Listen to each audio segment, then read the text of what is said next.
Hello, mis amigos. Welcome back to my channel. Thanks so much for tuning in. Seattle dog. Oh, so good. Anybody from Seattle, I don't care who it is, well, at least the ones that don't mind eating unhealthy sometimes will tell you that a Seattle dog is one of the greatest things ever created for your mouth.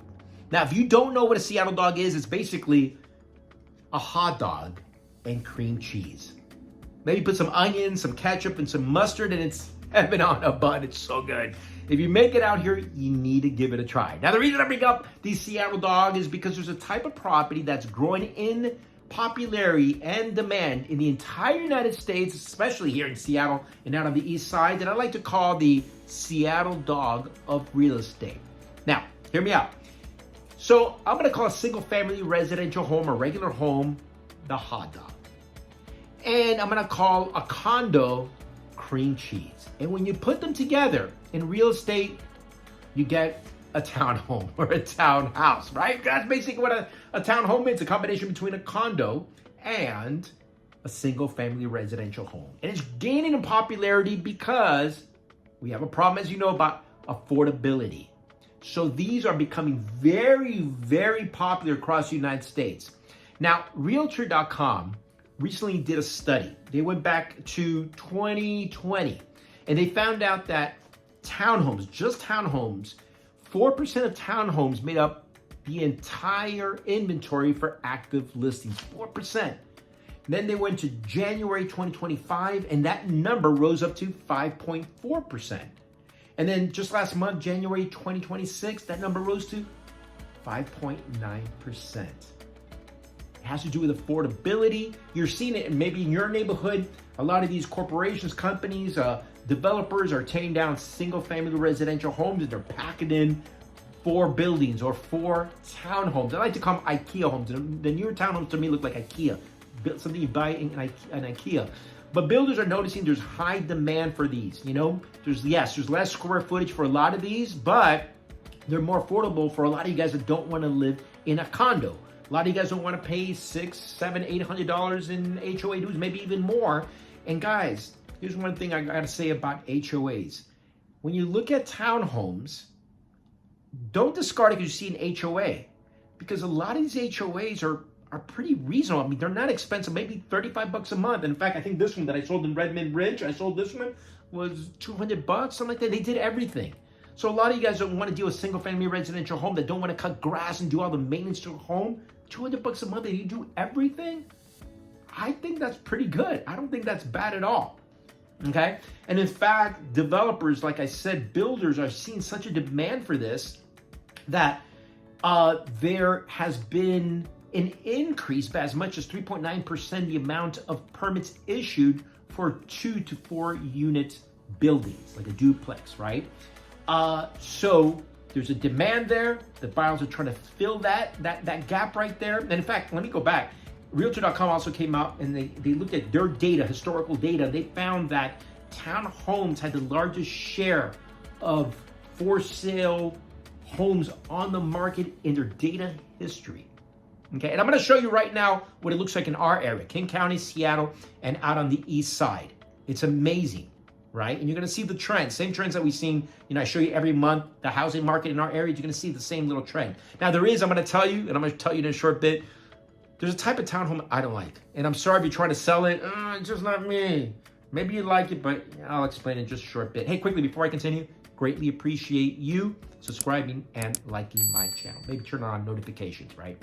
It's not going to hurt you to try. Okay, so let's start off. I'm going to show you with the housing market. These are numbers that I found on the Northwest MLS. I said to myself, wow, people need to start paying attention to these type of homes. They can't afford a single family residential home. They want to maybe live more like a minimalist and don't need a large home and don't want to live in a unit like a condo that's just full of people that are taking up all the common areas, okay? So I'm going to start off here with King County. Okay, this again, year over year. I went back to January 2025 and compared year numbers.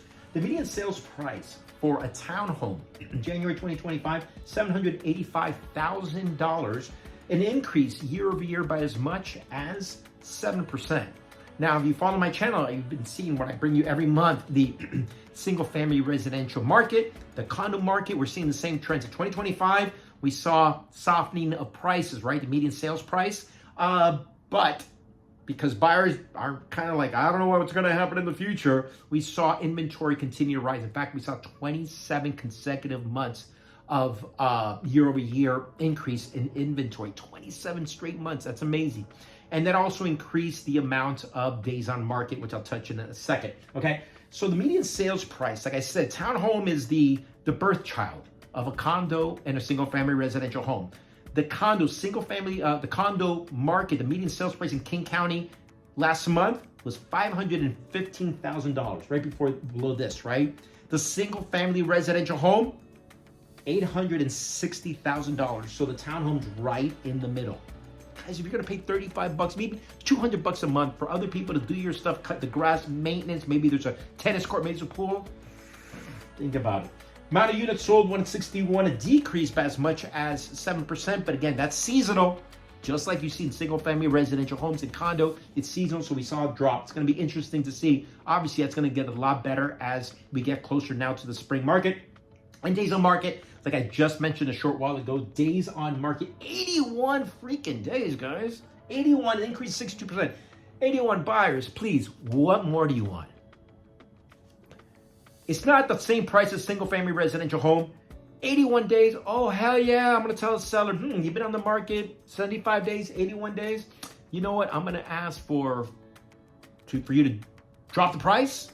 I'm going to ask for closing costs, and or I'm going to ask at least I need some money to buy down my rate, my mortgage rate. There's so many things you can do. Buyers, that's your friend. I know sellers, I'm not helping you out, but I'm trying to help you sell your place. Townhomes, I love. Now, let's look at the Seattle area, okay? This is Seattle townhomes or townhouses. I don't know what townhouses sounds just as good. Year over year. Median sales price, $775, okay? So remember, I think I'm at 7, so it's not much, it's about on par with all of King County. So 775, increased by as much as, almost 8%. So it's keeping in pace with all of King County. Amount of units sold, again, same thing, same trend, a decrease, 87 units in January 2026, but year over year, drop of 16%. Days on market, 83, people. Damn, 83, that's not bad. What are you waiting for? You know, we have rates right now, close to 5.99, I think it is, or 6.01. The lowest rates, mortgage rates have been in 4 years. Don't cry. If you wait too long and in spring, you get, really pushed out of the market. It's a good opportunity, whatever, just my opinion. Buy when you're ready. That's what I tell my buyers. Only when you're ready. I don't want to force you, okay? That's an increase of about 60%. Now, take you over to the east side, okay?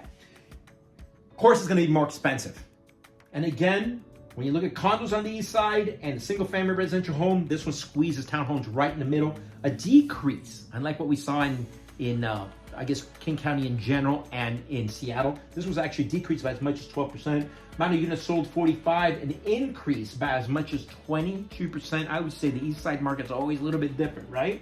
And days on market, 65. It's not 80 or 83 like we saw in Seattle, but 65. That's a fabulous number. Still a great number to negotiate with the seller. Increased by as much as 51%. Now, I know, again, you guys are saying that. A lot of you guys know the HOA sucks. I don't want to do that.